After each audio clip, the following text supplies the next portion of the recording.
오늘 계시록 3장 말씀이긴 한데요. 사무엘상 말씀을 좀 같이 보면서 이렇게 설교를 나누어 보도록 하겠습니다. 계시록 3장의 오늘 구절들은 좀 유명한 구절들이어서 많이 들어보셨으리라 생각합니다. 이게 라오디게아 교회에 하신 말씀이고요. 미지근하지 말라는 표현들이 나오고 후반부에는 내가 문 밖에서 두드린다 이런 표현들이 또 나오고 있습니다. 미지근하다라는 걸 굉장히 싫어하시나 봐요. 그래서 미지근한 것에 굉장히 부정적인 표현들을 많이 하십니다. 어떻습니까? 여러분들은 미지근하다, 저 사람은 좀 미지근하다라는 표현을 할 때 우리가 일반적으로 쓰는 표현은 어떻게 기억되십니까? 여러분들이 생각하는 미지근한 신앙, 미지근한 사랑, 뭐 이런 건 어떤 거죠? 미지근하다라는 표현은 우리가 듣기에는 좀 중도적인 표현이 있습니다. 그렇죠? 중간적인 표현이에요. 사랑을 하는데 좀 미지근하게 해요. 이건 뭐예요? 사랑에 빠진 건 아니죠. falling in love 한 건 아니에요. 미친 듯이 연애하는 건 아닙니다. 근데 그냥 좀 싫지 않으니까 만나고, 재밌으니까 만나고, 그래서 만나서 사귀는 거긴 한데 그렇게까지 사랑하는 건 아니. 이런 걸 좀 미지근한 연애다라고 표현합니다. 그렇죠? 미지근한 신앙 이러면 또 어떻게 표현하죠? 이 사람이 또 안 믿고 그러는 건 아니에요. 근데 열정적으로 주님을 위해 살겠다든가 내 삶을 주님께 드리겠다든가 라기보다는 하나님을 향한 마음도 있지만 세상을 향한 마음도 좀 있고, 하지만 세상으로 아예 가기에는 믿음도 좀 있고, 이런 상태로 우리는 흔히 미지근하다고 생각하는 것 같습니다. 그렇죠? 그래서 우리가 일반적으로 쓰는 미지근하다는 표현은 그렇게 나쁘지 않아요. 그렇죠? 미지근하다는 게 왜 차가운 것보다 나쁩니까? 이런 미지근한 것보다는 차가운 것보다는 좋은 거 아닙니까? 차가웠다가 미지근해졌다가 뜨거워졌다가 약간 이렇게 되는 거잖아요. 어떤 의미는 과정적인 거고 나쁘지 않다고 얘기할 수 있습니다. 근데 성경에서는요, 미지근한 걸 굉장히 나쁘게 표현합니다. 그렇죠? 지금 요한계시록에서 요한은 혹은 예수님은 미지근한 걸 차가운 거다 못한 걸로 표현하고 있는 부분을 볼 수 있습니다. 그러니까 우리가 쓰는 미지근하다는 표현이랑 성경에 쓰는 미지근하다는 표현이랑 표현의 느낌이 좀 다른 부분들이 있습니다. 그렇죠? 비유의 차이입니다. 우리는 미지근하다는 걸 그렇게 나쁜 비유를 쓰지 않아요. 그렇죠? 우리는 여러분들한테 개 닮았다라고 하면 그렇게 나쁜 비유죠. 그렇구나. 우리나라가 나쁜 비유죠. 그렇죠? 어느 나라에 가면 개 닮았다, 강아지 뭐 닮았다면 되게 귀엽다라는 비유라고 합니다. 그래서 요즘에 우리나라에서 정말 개 같으세요 라고 얘기하면 되게 그렇잖아요. 비유의 차이예요. 근데 미지근하다라는 의미도 약간 그렇다는 겁니다. 우리나라에서 쓰는, 그러니까 우리가 지금 쓰는 미지근한 의미와 이들이 쓰는 미지근하다는 의미는 조금 차이가 있습니다. 뭘 미지근하다고 표현하고 있죠? 이들이 얘기하는 미지근한 사랑 하면 이런 겁니다. 사실 사랑하지 않아요. 이걸 전제합니다. 사랑하지 않아요. 전혀 사랑하는 마음이 없습니다. 그런데 내가 결혼했고 돈 벌어다 주고 저녁에 집에 가서 퇴근하니까 그게 뭐 사랑하는 거지 뭐 라고 한 남편이 생각합니다. 포인트를 알겠어요? 아내를 사랑하는 마음은 없어요. 근데 내가 돈 벌어다 주고 있고 법적으로 부부고 그리고 내가 다른 데로 딴짓 안 하고 매일 집으로 들어가고 있으니까 뭐 이런 게 다 사는 거고 이런 게 사랑이지 라고 생각하는 상태, 이런 걸 미지근하다고 하는 겁니다. 이렇게 되는 거죠. 실제는 없어요. 실제는 차갑습니다. 근데 이 실제의 차가움과 상관없이 자기가 자기 나름다고 생각해서 자기는 뜨겁다라고 인식하고 있습니다. 그러니까 이런 실제가 차가운데 지 혼자 뜨겁다고 생각하는 상태의 사람을 성경은 뭐라고 얘기하냐면 미지근한 사람이라고 표현하는 거예요. 굉장히 나쁜 표현이에요. 미지근한 중간적인 성과를 얘기하는 게 아닙니다. 그렇죠? 그러니까 몸이 아파요. 몸이 굉장히 병들었습니다. 그래서 죽을 지경이에요. 근데 본인은 몸이 건강하다고 생각하고 있어요. 그러니까는 실제 몸이 얼마나 나쁘게 됐는가와 상관없이 지금 내가 느끼는 통증 정도, 그냥 가끔 헛구역질이 나, 가끔 어지러워, 그 정도야. 하지만 난 건강해. 이렇게 바라보고 있다는 거예요. 이건 왜 더 나쁩니까? 자기가 몸이 정말 안 좋다는 걸 인식하면 뭐의 가능성이 있어요? 어떻게 치료를 해보자 하는 가능성이 있죠. 근데 아니야, 난 몸이 좋아 라고 생각하기 때문에 뭔가 나아질 가능성마저 상실시킨다는 거예요. 그래서 몸이 진짜 안 좋은 사람이 차가운 거면 몸이 진짜 안 좋아서 치료받은 사람이 뜨거운 거고, 몸이 진짜 안 좋은데 지가 좋은지 아는 게 미지근한 거예요. 그러니까 레벨이 제일 아래에 있는 거죠. 그렇죠? 발전 가능성마저 막힌 단계라고 표현되고 있습니다. 그래서 계시록에서는 뭐라고 표현합니까? 눈 먼 것으로 표현하죠. 눈이 멀었어요. 차가워요. 얘네들은 못 보는 애들이에요. 근데 자기들이 어떻게 생각해요? 본다라고 생각하죠. 그러니까 어때요? 보고자 하는 의지가 없어지죠. 왜? 본다고 생각하니까. 이걸 뭐라고 표현합니까? 미지근한 거라고 표현합니다. 벌거벗었어요. 수치스러워요. 이게 팩트예요. 근데 본인은 어떻게 생각해요? 입고 있다라고 생각해요. 그러니까 어떻게 해요? 입고자 하는 의지가 사라지죠. 그게 미지근한 거예요. 가난해요. 아무것도 없어요. 근데 부유하다라고 생각합니다. 그러니까 더 자기 가운데 어떤 것을 채워놓을 생각을 안 하게 되는 상태가 되는 거죠. 성경에서 미지근하다고 표현하는 것은 파괴적인 자기소금의 상태를 표현합니다. 파괴적인 자기소금의 상태. 그래서 성경에서는 미지근하다는 표현으로 사용하고 있습니다. 굉장히 위험한 것입니다. 구체적인 예를 들기 위해서 사무엘상을 한번 보도록 하겠습니다. 사무엘상 4장인데요. 그럼 어떤 사람들이 미지근한 상태에 있었나를 보여주는 대비적인 미지근한 사람과 뜨거운 사람을 보여주고 있는 게 사무엘상에 나와 있습니다. 이 본문을 예로서 들고 싶은데요. 4장 2절에서 11절까지 제가 읽어드리도록 하겠습니다. 오늘 이 내용은 엘리의 두 아들 홈니와 비느하스가 블레셋 전투를 하는 장면으로 묘사되고 있습니다. 4장 2절입니다. 블레셋 사람들이 이스라엘에 대하여 전열을 벌이니라. 그들이 싸우다가 이스라엘이 블레셋 사람들 앞에서 패하여 그들에게 전쟁에 죽임을 당한 군사가 4,000명가량이라. 백성이 진영으로 돌아오며 이스라엘 장로들이 이르되 여호와께서 어찌하여 우리에게 오늘 블레셋 사람들 앞에서 패하게 하셨는고 여호와의 언약궤를 실로에서 우리에게로 가져다가 우리 중에 있게 하여 그것으로 우리를 우리의 원틀을 통해서 구원하게 하지 아니. 이에 백성이 실로의 사람을 보내어 그룹 사이에 계신 만군의 여호와의 언약궤를 거기서 가져오고 엘리의 두 아들 홈니와 비느하스는 하나님의 언약궤와 함께 거기에 있었더라. 여호와의 언약궤가 진영에 들어올 때 온 이스라엘이 큰 소리로 외침에 땅이 울린지라. 블레셋 사람이 그 외치는 소리를 듣고 이르되 히브리 진영에서 이 큰 소리를 외치면 어찌미냐 하다가 여호와의 궤가 진영에 들어온 줄을 깨달은지라. 블레셋 사람들이 두려워하 이르되 신이 진영에 이르렀도다 하고 또 이르되 우리에게 화로다. 전날에는 이런 일이 없었도다. 우리에게 화로다. 누가 우리를 이 능한 신의 손에서 건지리요. 그들은 광야에서 여러 가지 재앙으로 애굽을 친 신들이니라. 너희 블레셋 사람들아 강하게 되며 대장부가 되라. 너희가 히브리 사람의 종이 되기를 그들이 너희 종 되었던 것 같이 되지 말고 대장부 같이 되어 싸우라 하고 블레셋 사람이 쳤더니 이스라엘이 패하여 각기 장막으로 도망하였고 사륙이 심히 커서 이스라엘 보병이 엎드려진 자가 3만 명이며 하나님의 궤는 빼앗겼고 엘리의 두 아들 홈니와 비느하스는 죽임을 당하였더라 라고 얘기하고 있습니다. 스토리를 대략적으로 아시겠죠? 모양새가 이렇게 되고 있습니다. 홈니와 비느하스가 이끌었던 표현이 맞는지 모르겠지만 이끌었던 이스라엘 군대가 있었습니다. 그쵸? 이스라엘 군대가 한 번 작은 싸움에서 패했어요. 그랬더니 그것을 기이 여깁니다. 우리가 왜 지지? 우리는 안 져야 되는데 라고 하고 뭘 가져와요? 하나님의 언약궤를 갖고 옵니다. 언약궤를 갖고 오는 이유가 뭡니까? 언약궤를 갖고 오는 이유가 뭐예요? 성경을 읽어서죠. 성경에 뭐라고 적혀 있었어요? 여호수아서에 보면 언약궤를 갖고 나가선 여리고 전투, 요단강을 건너는 것, 언약궤를 갖고 나간 전쟁은 항상 승리했다는 거예요. 그러니까 그 말씀을 믿어서 뭐합니까? 언약궤를 갖고 오는 거죠. 그리고는 어떻게 했어요? 성경을 읽어서 언약궤를 갖고 왔고 그리고 어떻게 했어요? 그것을 너무나 확실하게 믿었습니다. 우리의 힘을 의지하는 게 아니에요. 언약궤가 있기 때문에 우리가 이길 수밖에 없다라고 확신했습니다. 그리고 이미 승리를 한 사람처럼 소리를 지르는데 그 소리가 땅을 울릴 만큼 진동해서 그것 때문에 누가 겁을 먹었다고 표현하고 있어요? 블레셋 사람들이 겁을 먹었다고 표현하고 있습니다. 겁을 먹기를 어느 정도 먹었습니까? 블레셋 사람들도 이걸 믿었습니다. 언약궤가 있는 이스라엘은 절대 못 이긴다. 왜? 역사적으로 한 번도 이긴 적이 없기 때문에. 그러니까 우리는 무조건 진다 이렇게 했어요. 그래서 슬퍼합니다. 블레셋 사람들이. 그러면서 뭐라고 해요? 블레셋 사람들아. 자기들끼리 하는 얘기예요. 주인공이 블레셋 사람들 훨씬 멋있어. 너희 블레셋 사람들아, 우리가 히브리 종이 이제까지 우리의 종이었던 것처럼 저들의 종은 되지 말자. 무슨 뜻이에요? 싸우다 죽자는 얘기예요. 대장부 같이 싸우라라고 얘기합니다. 뭐예요? 질 전쟁인지 뻔하지만 우리가 여기서 포기하고 여기서 절망하고 여기서 도망가서 쟤들한테 지배받을 거야? 아니야. 우린 그러고 싶지 않아. 차라리 죽자. 여기서 우리 다 죽자 라고 죽으러 갔어요. 그때 어떻게 했어요? 이겨버렸어. 당황스러운 장면이죠. 이긴 블레셋도 되게 당황했을 거고 이스라엘도 되게 당황했을 것입니다. 얼마나 우스꽝스러운 장면입니까? 이들은 뭘 믿었어요?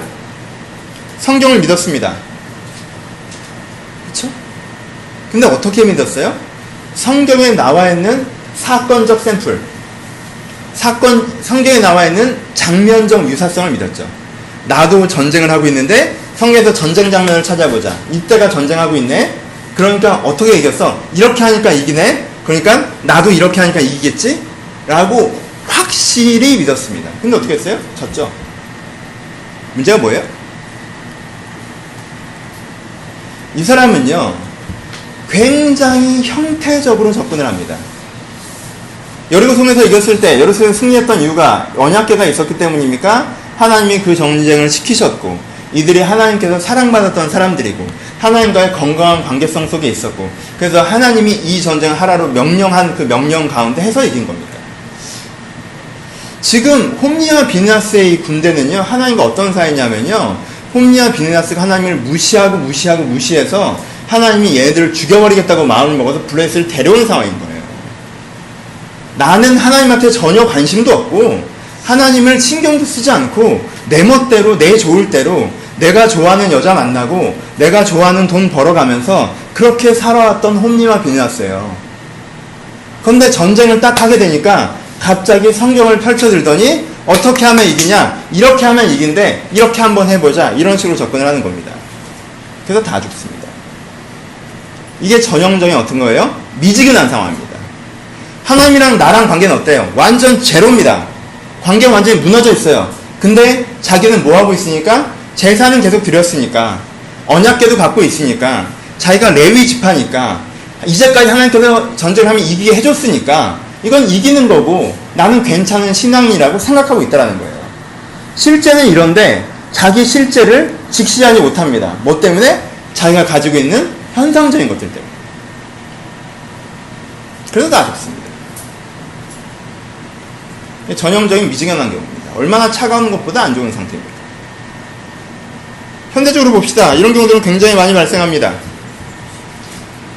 이런 식으로 성경 읽으시는 분들 많죠. 아, 난 취업을 해야 돼, 진학을 해야 돼, 결혼을 해야 돼, 연애를 해야 돼. 성경에서 나오는 결혼에 대한 부분을 한번 보자. 성경에서 나오는 취업에 대한 부분을 한번 보자. 그러면은 성경에서 취업이 보통 어디에 걸리죠? 성경에서 일반 직장에 취업한 사람들이 나오나요? 안 나오죠. 주로 선지자, 왕 이런 분들 취업하신 얘기 나오죠. 다윗이 어떻게 왕이 됐나? 선지자가 어떻게 부름받았나? 이런 걸 읽어봐요. 그럼 보통 어떤 얘기입니까? 하나님이 내가 너와 함께하리라, 강하고 담대하라, 두려워하지 말라, 네 적들을 다 싸그리 없애주리라, 이런 글자들이 나오잖아요. 그럼 그걸 읽어요. 그러니까 어떻게 돼요? 안 그래도 비슷한 상황인데 그건 글을 읽으니까 얼마나 큰 감동이 되겠습니까? 잘 된다고 하는데 싫어하는 사람이 누가 있겠습니까? 그러니까 믿음이 생겨요. 어느 정도? 확신 정도의 믿음이 생기죠. 아, 정말 잘 될까? 이 정도가 아니에요. 너무 확실히 믿어요. 나는 무조건 내 앞날은 잘 될 거야. 왜? 이 말씀을 봐! 라고 얘기하는 거죠. 근데 잘 돼요? 잘 안 되죠. 그럼 어떻게 돼요? 하나님은 살아계신가? 이렇게 돼요. 그 말씀을 읽기 전에 하나님이랑 어떤 사이셨습니까? 어떤 정도의 깊이셨나요? 왜 취업을 하고 싶어 하시죠? 왜 결혼을 하고 싶어 하시죠? 지금 내 민생의 목적과 방향과 패턴은 뭡니까? 그래서 그 부분에서 하나님은 어떻게 생각하고 계시죠?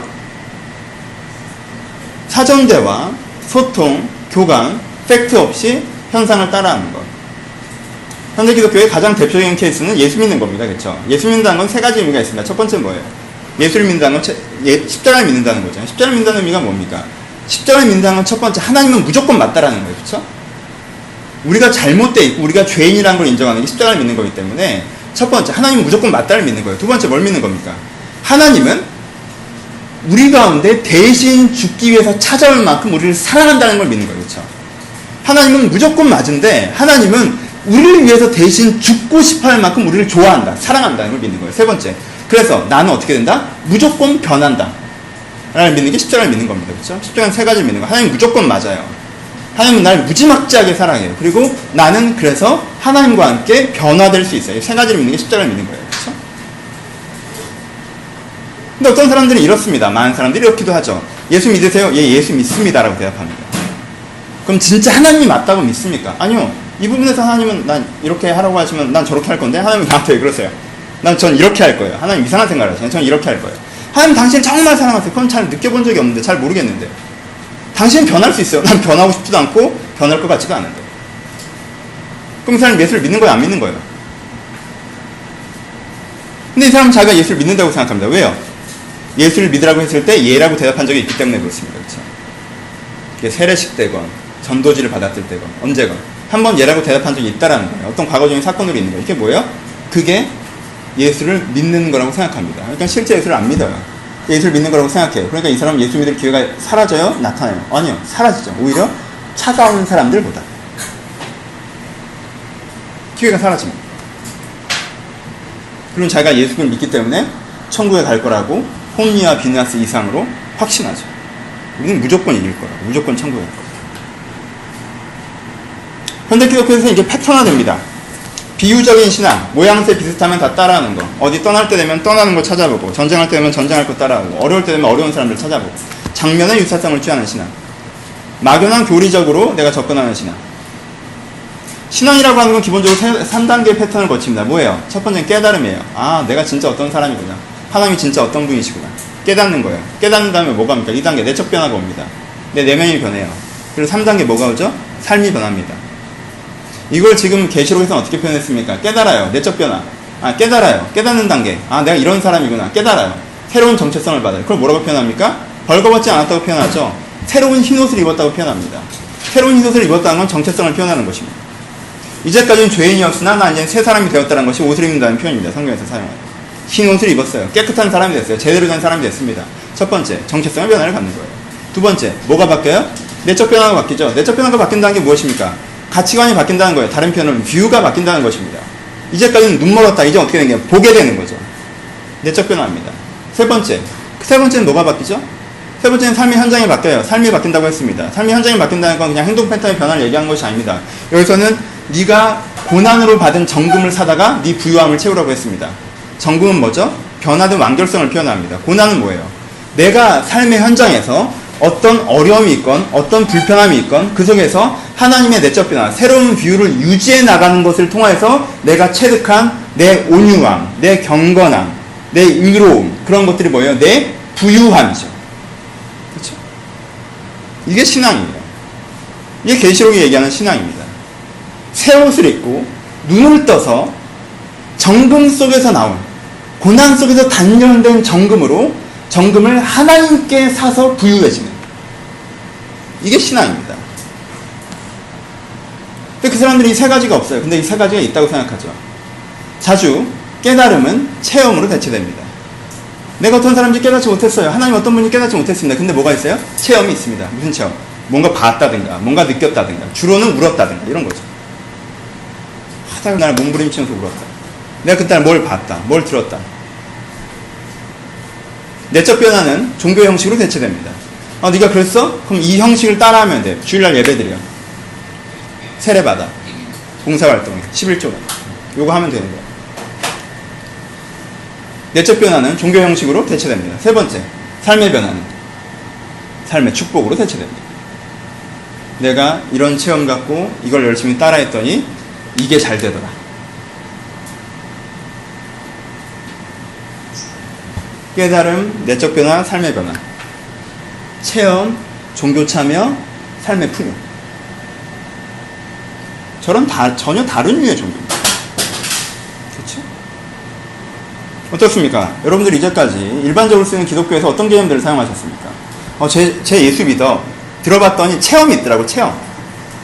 제가 고등학교 때, 제가 대학교 때 이런 체험을 했더라고. 그럼 예수 믿는 거지. 제 예수 잘 믿어. 제 신앙생활 잘해. 왜? 매주 교회 나가고 뭐뭐뭐뭐를 해. 제 신앙생활 잘해. 야, 제 믿음 좋아. 제 얘기 들어봤더니 병도 낫은 적 있대, 기도하고. 제 얘기 들어봤더니 막 응답받아서 취업된 적 있대. 제 얘기 들어봤더니 이렇게 해서 앞길이 확 열린 적이 있대. 아, 쟤는 뭐 성령과 동행한 능력 있는 애야. 세 개면 끝나지 않아요? 체험 있고, 종교 참여하고, 뭔가 삶에서 기적을 경험하고, 이러면 신앙이 좋은 애가 돼버립니다. 그리고 그걸 신앙이라고 얘기하고 다닙니다. 이런 포인트를 얘기해 봅시다. 여러분들이 가끔 종교 지도자에게 실망하면, 목사님에게 실망하던가, 기독교인들한테 실망하면 뭐라고 얘기해요? 교회 다니는 사람들이 저런다, 목사인데 저런다라고 얘기하죠. 그때 여러분들이 뭘 얘기하는 거죠? 그 사람의 인격을 얘기하는 겁니다. 그렇죠? 그 사람의 인격적 수준을 얘기하는 거예요. 근데 여러분, 그런 종교에서 인격적 수준이 높아질 이유가 있습니까? 체험 있으면 되고, 형식 참여하면 되고, 내가 삶의 간증거리 있으면 되는 종교에서 인격이 변화될 계기가 뭐가 있죠?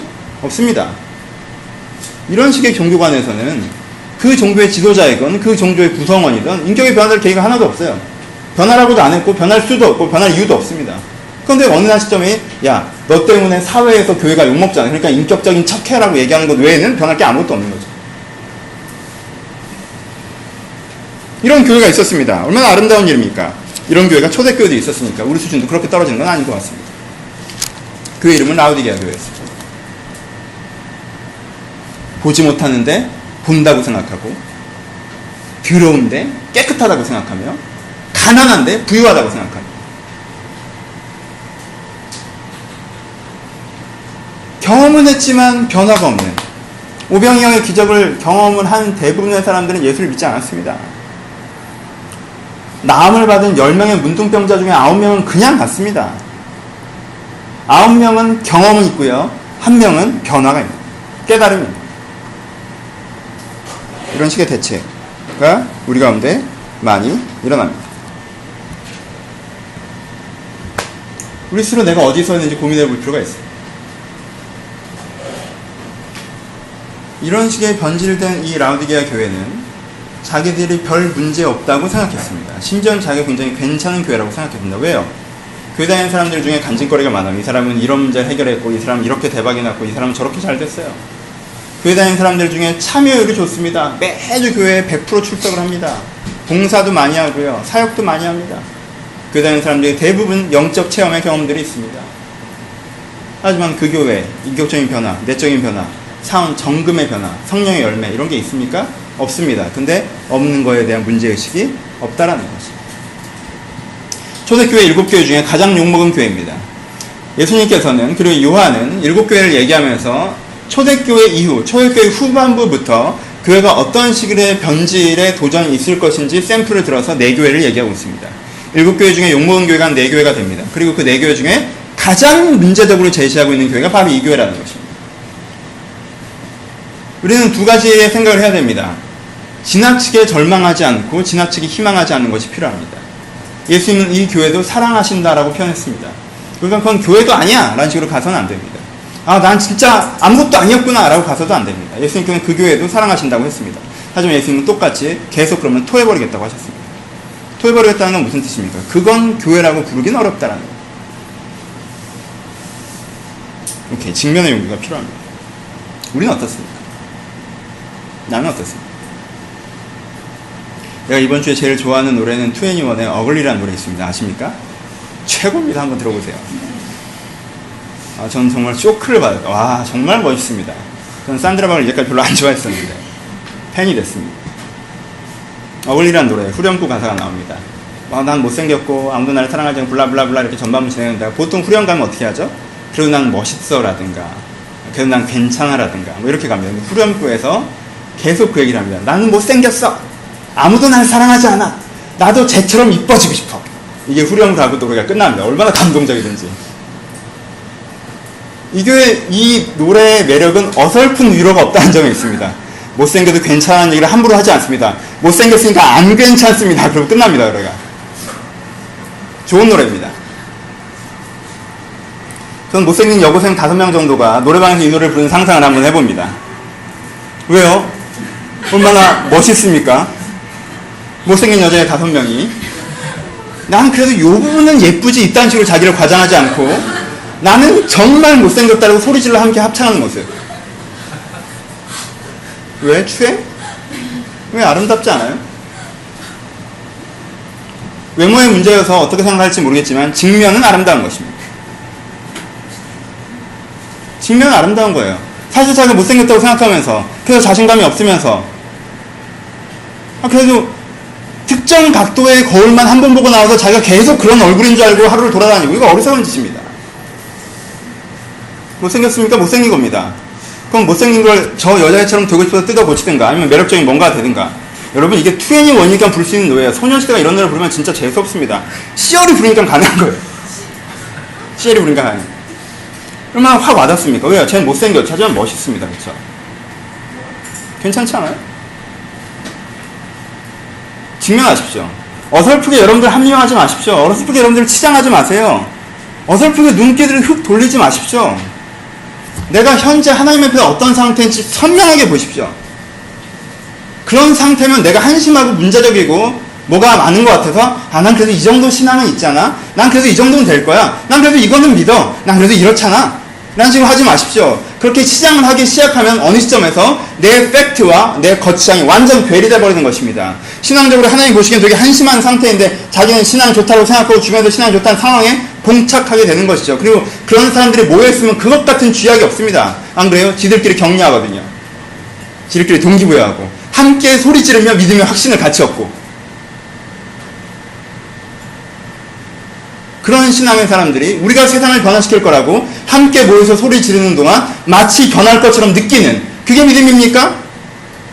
그래서 변했나요? 얼마나 초라합니까? 직면하십시오. 여러분 신앙 어느 정도입니까? 사실 어느 정도 믿으십니까? 우리 교회 유일하다 싶은 장점이라고 생각합니다. 정직한 거. 우리 교회 아름다운 장점이에요. 우리 교회는 예수를 안 믿는 사람들의 모임도 있고요. 기도하기 싫은 사람들의 모임도 있고요. 당당하게 얘기하고요. 이번 주에 교회를 왜 안 하니? 가기 싫어서 안 갔습니다. 아름다운 교회입니다. 전 진짜 좋아합니다. 왜요? 직면하니까 그래도. 어설프게 우리가 뭐나 된 척하지 않으니까. 전 그게 좋은 출발점이 될 수 있다고 생각합니다. 여러분 그렇게 하십시오. 자기 자신에게. 여러분들의 신앙에게. 그렇게 하십시오. 꾸미지 마십시오. 치장하지 마십시오. 직면하십시오. 저는 솔직히 얘기하면 농담처럼 얘기하긴 했지만 진담인데 저는 우리 교회가 교회라고 보기보다는 부도자 집단에 가깝다고 생각합니다. 교회가 되려면 진짜 예수를 믿는 하나님은 정말 맞고 하나님은 정말 우리를 사랑하고 나는 무조건 변한다 이 세 가지를 완전히 확신하는 그 과정성 속에 있는 사람들의 퍼센테이지가 70%가 넘어야 교회라고 할 수 있습니다. 왜요? 그런 사람들이 모여있는 문화가 발생하기 때문에 그렇습니다. 그렇죠? 근데 우리는 한 번 믿어볼까 하는 사람들의 퍼센테이지가 한 60%가 넘습니다. 우리는 일종의 구도자 집단이죠. 교회라고까지보다 뭔가 믿어볼까 하는 사람들의 모임. 그렇죠? 저는 이게 나쁘지 않다고 생각합니다. 우리가 10년 뒤에도 이렇다면 문제지만 지금 그런 게 뭐가 문제입니까? 직면하십시오. 내 신앙의 수준을 직면하십시오. 하나가 있는 게 열이 있는 것처럼 과장하지 마십시오. 체험이 있으십니까? 좋습니다. 여러분의 좋은 기반입니다. 여러분 그 체험으로 뭘 믿으십니까? 그 체험으로 뭘 깨달으셨습니까? 그 체험 때문에 뭘 바꾸셨습니까? 이런 교리들을 믿으십니까? 좋습니다. 그럼 그 교리 때문에 내 사고방식은 어떤 변화가 있습니까? 난 어떤 가치관으로 살아갑니까? 어떤 게 내 의사결정의 기준이 됩니까? 그런 체험과 그런 가치관, 그런 뷰가 있으십니까? 그럼 여러분들은 어느 고난까지 그 기준을 유지하십니까? 여러분들은 고난을 뚫고서 체화한 그 정금의 부유함이 있으십니까? 직접 봐야 됩니다. 내가 벌거벗지 않았는지, 내가 눈이 멀진 않았는지, 내가 가난하진 않는지 내가 보아야 합니다. 그리고 그 길로 나아가야 하는 것입니다. 그걸 잘했던 사람이 사무엘상의 7장에 나오는 부분입니다. 3장에서 12절까지 3절에서 12절까지 읽진 않겠습니다. 꼭 나중에 읽어보십시오. 사무엘 전쟁이 나옵니다. 여러분 여기서 이스라엘이 완전 패했습니다. 다 도망갔습니다. 홈리와 비느하스 대제장들은 죽었고 장로들도 죽었습니다. 이제 우리는 망하나 보다라고 생각했습니다. 그리고 그때에서 이 사람들이 정신을 차립니다. 무슨 정신이요? 자기들의 실제 수준이 뭐였는지를 봅니다. 언약궤도 빼앗겨보고 전쟁에도 져보고 나서야 하나님이랑 나 사이엔 사실 현저한 거리가 있었구나. 나는 내가 즐거워하는 것들을 살고 홈리와 비나스가 성전을 수종드는 여인을 건드는 것으로 표현되는데 그건 전반적인 그 세대의 현상을 표현하는 것입니다.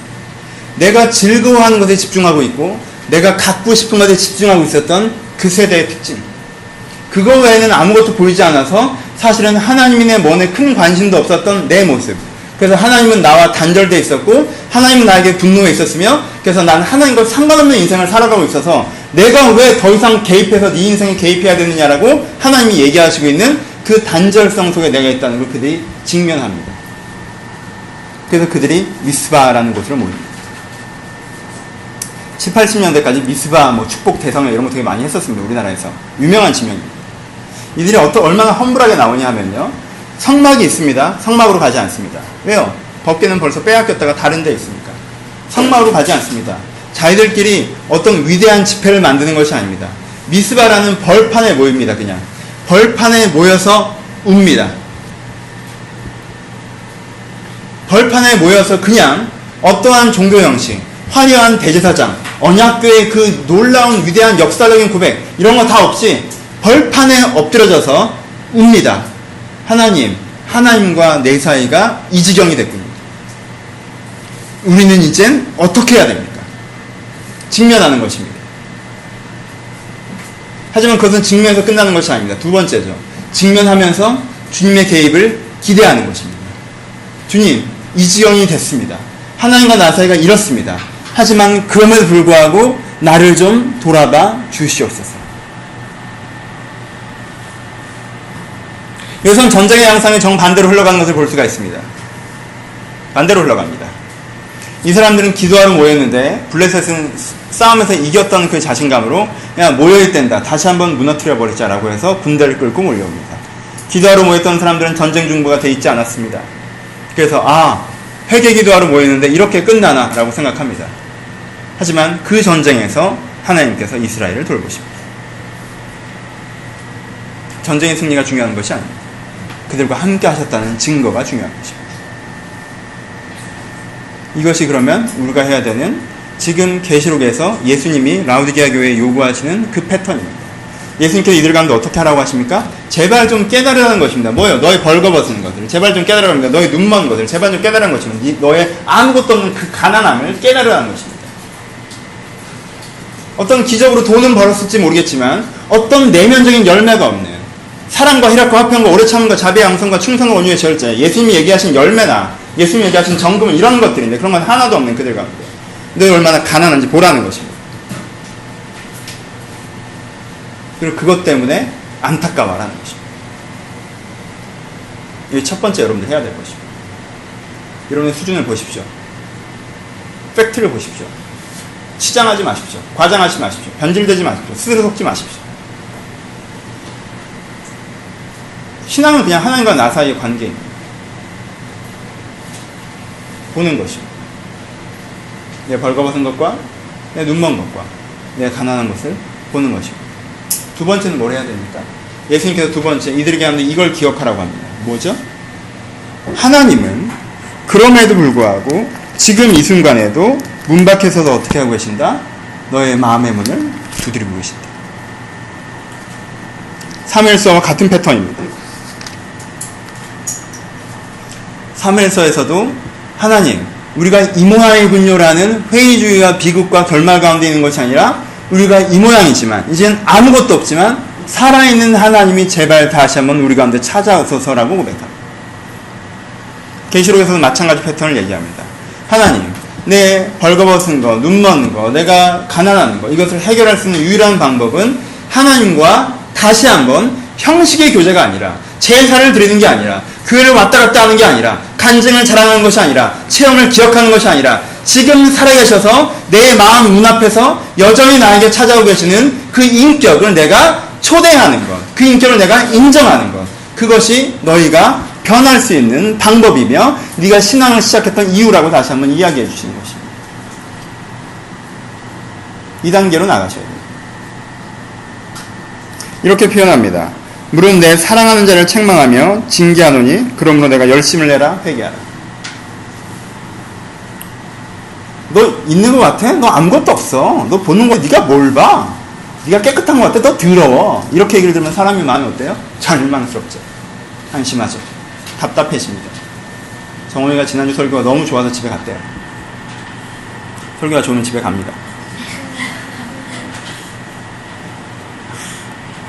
우리가 약간 찔리는 설교를 들으면 민망하면서 끝날 때가 있어요. 아, 죄송하다. 난 또 뭐라고 하잖아, 약간. 찔려, 민망해. 그럴 수 있어요. 근데 그때 예수님께서 해주시는 얘기예요. 뭐라고 했어요? 보지도 못한 것들을 본다고 그러고 뭐라고 했어요? 그 다음에 뭐라고 해요? 내가 내 사랑하는 자를 책망하며라고. 그러니까 여러분 한국교회 어떤 이런 부정적인 특징에서 함부로 얘기하지 않으셔야 되는 것은 여기에 있습니다. 예수님께서는 아직도 이들을 사랑하신다고 표현하고 있습니다. 왜요? 변화의 가능성이 있습니다. 사랑한다라고 얘기해요. 사랑하기 때문에 책망하는 거라고 얘기해요. 그러면서 뭐라고 얘기하세요? 볼지어다 내가 문 밖에 서서 두드린다. 내 마음의 문 밖에 서서 주님께서 두드리십니다. 누구든지 내 음성을 듣고 문을 열면 내가 그에로 들어가 그로 더불어 먹고 그로 더불어 마시리라. 누구든지라고 얘기하셨습니다. 여러분들이 예수를 몇 번 쫓아는지 상관없습니다. 얼마나 실망시키셨는지 상관없어요. 얼마나 인간적인 세속적인 사고방식에 빠져 계시는지 상관없습니다. 얼마나 완고한 마음을 갖고 있는지 상관없습니다. 그걸 여러분 혼자 해결하고 예수를 만나는 게 아닙니다. 예수님이라는 인격이 존재해요. 하나님의 인격이 존재합니다. 하나님께서 살아계십니다. 그분은 인격자세요. 인격체십니다. 그 인격이 여러분 마음으로 오십니다. 그러니까 그분을 초대하고 인정하고 그 초대하고 이미 들어오고 계신다는 것을 인정하는 초대 속에 그분과 소통함으로 그 문제들을 풀어나가셔야 되는 것입니다. 하나님과 함께. 문제를 풀어나가십니다. 그것이 우리가 하는 필요. 이것은 예수 처음 믿는 사람에게만 하고 있는 이야기가 아닙니다. 지금 교회에게 하고 있는 이야기입니다. 처음 믿는 사람이나 오래 믿었던 사람입니다. 예수님이 내 마음께서 쫓겨나셔서 나 혼자 살고 있고 일정한 종교형식 가운데 참여하며 종교적 경험을 자랑하고 있다면 여러분들 다시 한번 그 인격을 여러분들의 삶 가운데로 초대하십시오. 그분은 이미 문 앞까지 와 계십니다. 그분은 한 번도 쫓겨나신 그 순간부터도 문 앞을 떠나신 적이 없습니다. 그것을 믿고 마음을 열어야 하는 것입니다. 그런 사람에게 어떤 일이 벌어집니까? 아까 얘기했던 세 가지 갱신이 일어날 수가 있습니다. 어떻게 되죠? 새로운 정체성이 보여요. 내가 이제까지 이런 사람이었다. 나 이런 사람이에요. 난 성공하고 싶은 사람이에요. 안정적으로 살고 싶은 사람이에요. 잘나고 싶은 사람이에요. 내가 좋아하는 여자는 만나야 되고 내가 갖고 싶은 건 가져야 돼요. 흠리와 비나스 같은 사람이에요. 하나님은 가끔 나타나서 내 인생의 전쟁에 승리나 주세요 라고 했던 사람이었다면 이제 나는 더 이상 그런 사람이 아닙니다가 돼요. 사실 더 이상 그런 사람이 아니었다는 표현은 맞지 않습니다. 사실 난 그런 사람이 아니었던 거예요. 그게 내 진심이 아니었던 거예요. 그게 내 본심이 아니었어요. 그렇죠? 그걸 만나는 것입니다. 정결해지는 것, 깨끗해지는 것, 본심과 부딪히는 것. 우리의 본심들은 자주 왜곡의 통로를 겪어서 다른 얼굴로 우리 가운데 들어갈 때가 많이 있습니다. 우리는 그런 과정들을 많이 겪습니다. 오늘은 되게 많이 왔는데, 오늘 되게 많이 왔네. 오늘 출석률이 좋아요. 그러니까 더 덥네요. 사람들이 누군가 안 오면 목사는 불편할 때가 있습니다. 처음엔 걱정이 돼서 불편한 것입니다. 걔가 안 좋아질까봐. 그런데 이게 단체로 안 오면 많이 불편해집니다. 왜요? 내가 목회를 잘 못하는 생각이 들어서 그렇습니다. 그럼 무슨 생각이 드냐면 사람들이 많이 왔으면 좋겠다는 생각이 들기 시작합니다.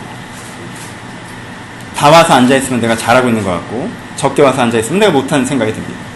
그래서 내가 진짜 원하는 건 사람이 많이 오는 거다라고 생각하는 지경에 이를 때가 있습니다. 그럼 그게 내 진심인가요? 그건 내 본심인가요? 아니죠. 그건 내 진심도 아니고 본심도 아닙니다. 내 진정한 진심은 진짜 제대로 된 목회를 하는 것입니다. 내가 좀 더 건강한 사람이 되고 사람들이 좀 더 건강한 사람들이 되는 것입니다. 그게 본심이에요. 본심이 왜곡되고 변질되는 것입니다. 우리는 그런 과정들을 겪습니다. 여러분도 그런 과정을 겪었을 것입니다. 엄청나게 성공하고 싶으신 겁니까? 돈을 기가 막히게 많이 벌고 싶으신 거예요? 아니죠.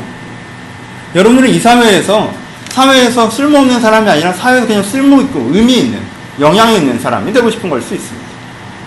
엄청나게 돈을 많이 벌고 싶으십니까? 아니요. 여러분들은 진짜 이 사회에서 내가 쓸 만큼, 내가 필요한 만큼, 안정적인 생활을 할 만큼은 원하시는 게 여러분들의 본심일 수 있습니다. 근데 안정이 안 될 것 같으니까 너무 많이 벌고 싶어지고 사회에서 아예 단절될 수 있을 것 같다는 생각에 너무 성공하고 싶어지기도 합니다. 우리는 우리 원래 본심, 내가 원래 그런 사람이 아니었구나. 하나님의 정결케 하심을 통하여서 내가 진짜 원했던 거, 내 본심, 내 정체성을 다시 한번 회복하게 됩니다. 깨끗해지는 것입니다. 깨끗해진다는 것은 그것 자체는 원래 그랬던 것인데 더럽혀졌다가 원래 그 상태가 된다는 의미를 얘기하는 것입니다. 우리는 원래 그런 존재입니다. 그런데 다른 것들이 우리를 더럽혔던 것입니다. 하지만 하나님께서 이것을 깨끗게 하십니다. 인격적인 소통을 통해서 그게 가능합니다. 하나님을 여러분들의 마음에 받아들이시고 하나님과 대화하는 것들을 통해서 내가 원래 어떤 사람인지를 느끼고 깨닫고 열어가십시오. 그것들이 필요합니다. 여러분들 가끔 그런 대화의 경험을 하지 않으십니까? 부모와 이야기할 때, 형제와 얘기할 때, 아니 내가 신뢰하는 누군가와 얘기할 때, 내가 회사에서, 사회에서, 개인적으로 있을 때는 마치 저런 사람인 것처럼 정신없이 살아가다가 그 대화를 통해서 난 저런 게 아니었어, 난 이런 것이었어 라고 깨달을 때 있지 않습니까? 여러분들 본 모습이 깨어나는 순간 있지 않습니까? 하나님과 그 대화를 하십시오. 여러분들 정체성을 깨우는 그 대화. 그리고 그것이 여러분들의 뷰가 되게 하십시오. 그럼 보입니다. 그럼 보이지 않습니까? 내가 뭘 해야 될지, 어디로 가야 될지, 뭘 안 해야 될지, 뭘 선택해야 될지, 뭘 도전해야 될지, 무엇이 나의 골리앗인지, 무엇이 나의 골리앗이 아닌지 내 눈에 보이기 시작합니다. 보십시오, 그걸. 그리고 세 번째, 그게 보이는 사람에게는 그 다음부터는 도전과 응전의 역사가 시작됩니다. 그걸 봤습니다. 하지만 세상이 그런가요? 그렇지 않죠. 그럼 반복적으로 얘기하지. 세상에 지금 공중권세 잡은 자는 사단이라고 하나님께 이미 얘기하셨습니다.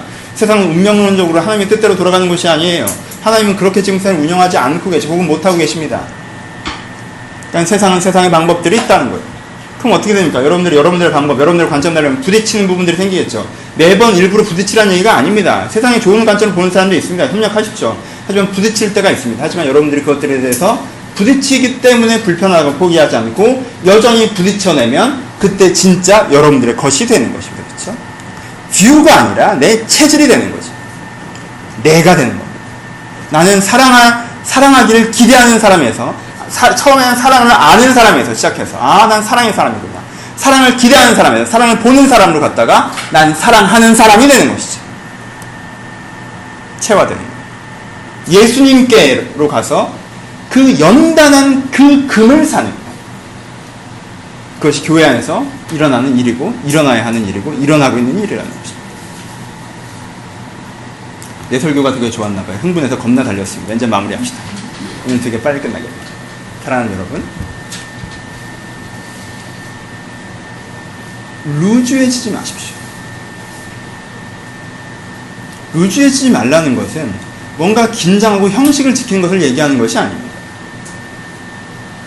그것이 첫 번째 타협입니다.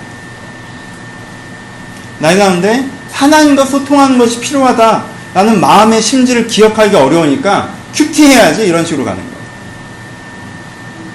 하나님 향한 마음의 심지를 지키기, 그 생각을 지켜내기 어려우니까 내가 저녁에는 기도해야지 이런 식으로 가는 거예요. 물론 하십시오. 하지만 순서가 틀렸습니다. 그런 식으로 토스해버립니다. 그럼 그 다음에 어떻게 해요? 큐티를 하고 있으면 난 신앙을 잘하는 거라고 생각하게 되는 것이라는 것입니다. 홈리와 비나스도 처음부터 그랬던 것이 아니에요. 처음부터 그랬던 것이 아닙니다. 그런 식으로 형식화되지 않기 위해서 여러분들이 스스로 속지 않기 위해서 여러분들이 원래 그 마음 상태를 일정한 형식으로 변질시키시는 첫 번째 타협 자체를 하지 말아야 됩니다.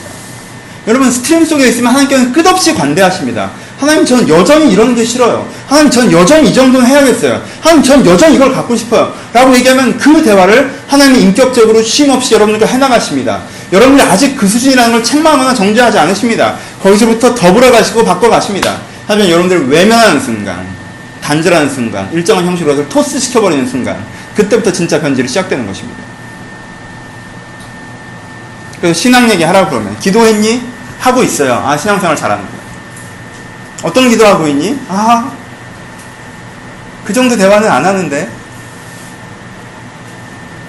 기도 잘하고 있고 예배 잘 드리고 있으면 신앙 좋은 것이고 예배 때 뭘 느꼈고 뭘 고민했는지 무슨 기도를 해서 무엇이 힘들고 무엇이 좋은지에 대한 디테일이 없는 그렇게 딱딱해짐을 경계하십시오. 긴장하십시오. 어려운 것이 아니에요. 큰 긴장 아닙니다. 그냥 내 진심을 진심 상태, 마음을 마음 상태에서 흘러가게 하는 긴장만 필요합니다. 이것을 박제화시키지 않고 이것을 박스에 넣어버리지 않고 계속 흘러가게 하는 그 긴장만 필요합니다. 오늘 하나님 이끄시네. 거기서부터 하시면 됩니다. 하나님 왜 자꾸 하나님 잊어버릴까요?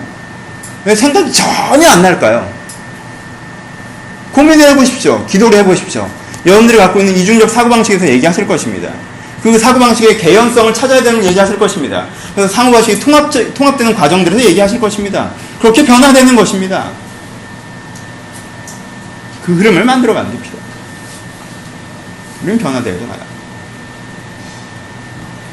긴장하고 참된 신앙생활을 하고자 하는 것. 이것이 우리 가운데 필요합니다. 그러기 위해선 여러분들의 형식이 아니라 여러분의 지금 진심만을 항상 바라보는 그런 습관이 우리 가운데 필요합니다.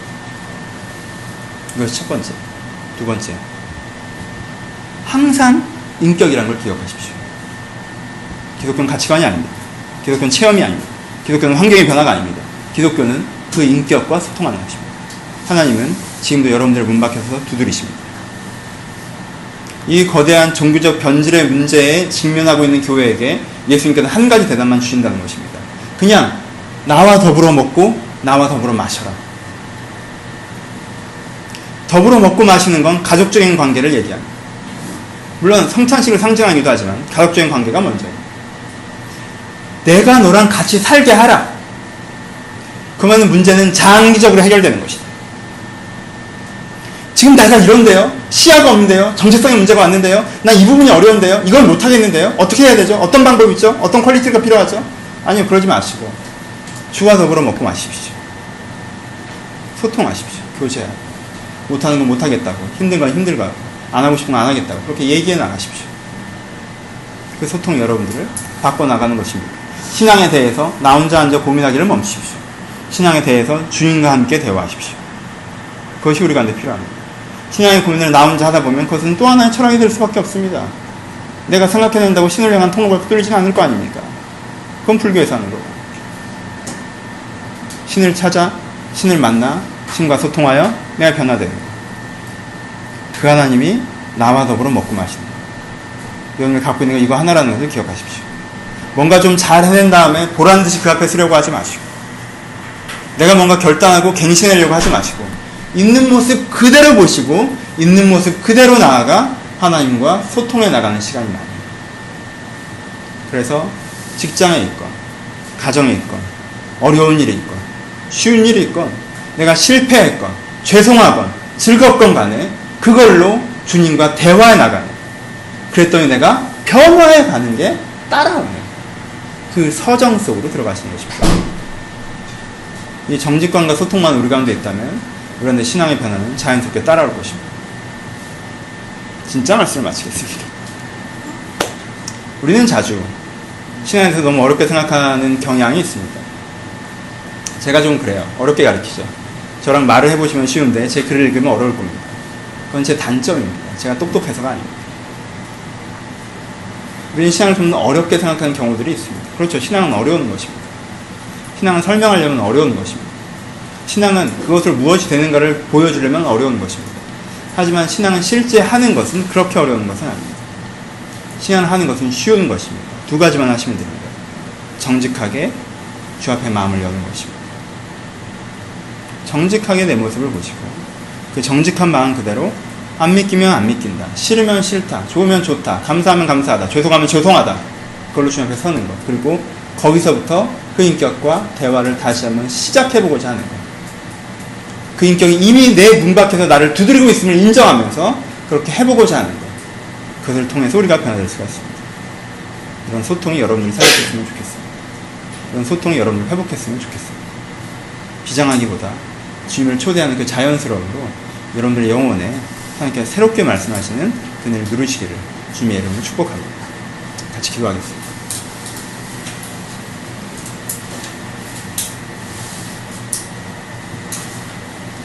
하나님과 잘 지내십니까? 하나님은 이 라오디게아 교회 정도의 수준의 교회에게도 사랑한다라고 먼저 말씀하셨습니다. 그 하나님을 신뢰하십시오. 하나님 여러분들 책망하거나 정죄하신 분이 아니십니다. 보란듯이 잘해놓고 하려고 하지 마시고, 하나님께 평가받으려고 스스로를 과장하지 마시고, 그럼 나 이거 했잖아요 라고 얘기하려고 하지 마시고, 그냥 여러분들이 느끼는 대로, 보이는 대로 정직하게 그분과 다시 한번 먹고 마셨으면 좋겠습니다. 여러분 요즘 어떤 생각을 하면서 사시는지, 어떤 고민 가운데 계신지, 어떤 즐거움 가운데 계신지, 지금 무슨 생각을 하고 계시는지 그냥 하나님이 여러분들의 눈앞에 있다는 걸 인정하시면서, 하나님이 인격이시고 무소부재하시고 물리적인 분이 아니시라면 여러분들의 눈앞에 있지 않겠습니까? 여러분들의 마음 눈앞에 바로 있지 않겠습니까? 그분에게 여러분의 진심을, 생각들을 자연스럽게 고백해보는 시간으로 갖겠습니다. 자유롭게 우리 15분 정도 묵상하며 고백하며 함께 기도하도록 하겠습니다. 기도하겠습니다.